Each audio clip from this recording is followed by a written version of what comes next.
Hello everybody, so today I want to just quickly introduce how to add a ground plane to your pop network, to your particle network. Now you may remember in the last lesson we set up a basic pop network. If I go inside of here and I can see this sphere connected to a transform. There we go, so there's a sphere transform, and then I've got my pop network. If you want to understand how to do this, you can go back to the previous lesson quickly. And so I've got my solver here, my gravity, but then when you look at what's happening, do that, you can see that it just goes directly through the floor. And I want it to collide with the floor instead and not go through. So I'm going to add a ground plane to this. And the way to do that is just hit my tab, hit ground. Okay, and I need to merge this into here because see, it won't add into here. It doesn't work, right? Oh, in fact, I get my ground plane right there, but I want to add it to the existing simulation. Whoops, gone a bit too far there. So I need to add a merge node. Merge, there we go. Alrighty, and I will add this here. Okay, now let's see what happens. Does it collide? No. Why not? Well, let's take a quick look.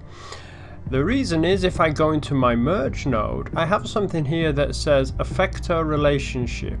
Left inputs affect right inputs. And it needs to be the other way around. I need this to be on the left input. So I will quickly do this. Hold Shift R to change it round.